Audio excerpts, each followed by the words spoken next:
Hi, today we're going to talk about components of team management, and in particular talking about coaching relationships. Probably one of the most important things you're going to do in the management of your organization is to create special relationships with a variety of people inside and outside of your program. So we're going to talk about some pointers on how to do that, who you're going to need to do that with, and then hopefully you start to design your own process of team management. That's going to be part of another written assignment. So first off, we're going to start off with a speed game where just go ahead and pause this, and I want you for just 1 minute list anyone or everyone in your group that a head coach has a relationship. So whatever your sport is, if it's a high school women's soccer team, then list everybody in that high school women's soccer organization that could have an impact or you're going to need to have a relationship with. So go on that, 1 minute. Now that you've done that, and it's kind of a fun one, just quick brainstorming, is we want to look at what are some key components on helping you create quality communications with all these different people and then start to treat them well. Number one, there's 4 that I've got here. Be organized. I always tell the story of as a college football coach, when I took over a program, and it was a struggling program. The past coach was disorganized. He was a great coach, but he was disorganized. So the needs by my leaders, my AD, the president, the provost, was to show some organization to the system. So I had every day planned out for the next 2 years, all the time within the program. And that provided confidence and a need that those leaders needed from me. Find number 2, how administration liked to communicate. I had an AD at one school that did not like to talk face-to-face. I'm a face-to-face person, but loved to have things written down and documented. And that was by email. That was the method they liked to communicate. So even though I was face-to-face, I needed to make sure I embraced the way they like to. So I would go ahead and write everything in an email before we actually had a meeting. And again, they were more receptive if we matched their style. Number 3, be proactive. This is where the organization and finding out how people like to communicate allows you to be proactive versus reacting to situations. And then 4, provide regular updates. It's the old story is, they used to say no news is good news. Well, with some people, no news means you're hiding bad news. So consistently try to create some regular communication, hopefully the way your leaders like to have that, and that'll help create this trust and respect within the way you deal with people. All right? Let's look at then some coaching relationships that maybe you hadn't thought of. Again, I'm going to use this high school women's soccer program example. But again, you want to think the community. There are school district organization there, school administration, the school board, boosters, the student body itself, the faculty and their perception that they have of your program is important. The other coaches outside of your sport, more in particular teams or programs that overlap into your season where you're sharing facilities and so forth. The use of those. Student athletes, obviously, parents, which is important obviously right now, and then the officials. Some others would be real important. You take care of your assistant coaches. There's also, it could be your band director or pep bands if that's involved, cheerleaders if those are part of your system, medical personnel, and we'll get into crisis management, risk management, guidance counselors, very powerful. As I said before when I did recruiting, administrative staff people that you don't think are watching, custodians are a big part of that and are very big on just keeping your facility clean. Office administrators, the press, obviously. One thing I hadn't thought about, you've got to do all the purchasing now for equipment and budgets. And again, even if you're not that type of person that's organized and like to do that, you need to and start to create a relationship there. And then critics, obviously that's going to come from everywhere. We want to think about being proactive and how to deal and communicate with people that are giving you negative feedback. Those are just examples. maybe it fills in a couple gaps of ones you didn't mention, and you probably got some that I didn't put there either.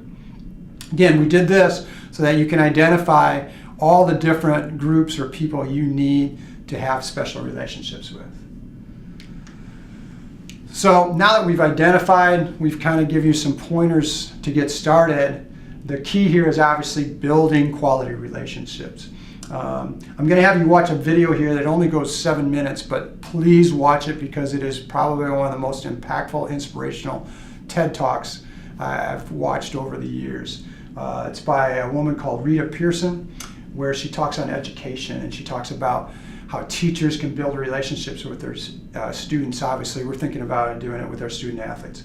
As you're watching the video, think of coaching as teaching when you're listening to it, and you'll see how inspirational and educational it is. When you watch the videos, one thing I always talk about in the class is, if nothing else, pick one thing instead of trying to write down everything, but pick the one most impactful thing that you hear or see that you could actually use and apply in your portfolio.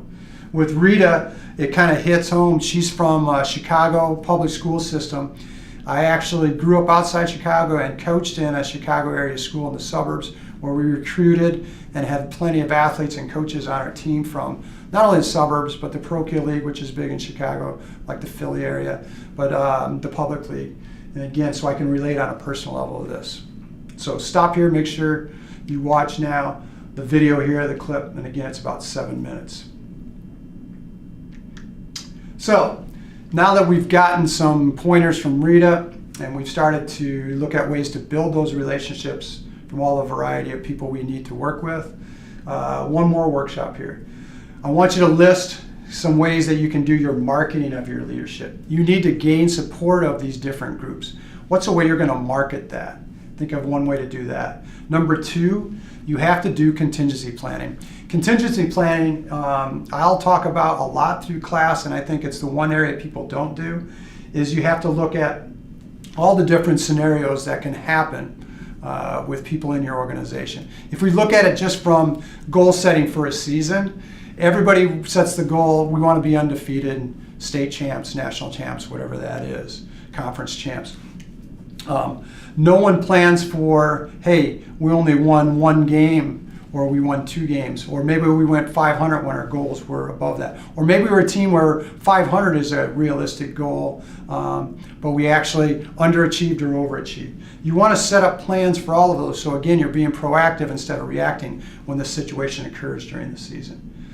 Third, you want to look at your management marketing, and again, you've got to make the leaders that you work for supporters of your program. How are you going to market and manage them? I use the example of finding ways to communicate in their style and so forth. Think of other ways you can do that. And then 4, think of ways you can avoid conflicts in regards to facilities, again, overlap seasons and programs you're working with, or programs that your athletes are going to be asked to do multiple things with. I'll give you a good example there. Growing up, my dad was a drama teacher in the school. It had nothing to do with sports. And my siblings and I did sports, but obviously we were part of music, band, drama, and those things too. And so actually they recruited and got along, and it actually created a successful situation for all of those programs versus having people having to select. So go ahead and do the workshop, write these down real quick, and then these are pieces you can use in your team management written assignment. Last one here, this is the direct team management application, and this is part of the rubric for that written assignment. You need to go through and address each of these 4 areas. You're going to set up meetings using some of the things we just worked on, but specifically, you need to set an objective, or what is your focus. That would be your thesis when we talk about your preseason staff meeting, for example, number 1. So that would be the T, objectives and your focus. And again, don't assume people understand what is meant by preseason. Go ahead and write this so that anyone could understand what you're talking about.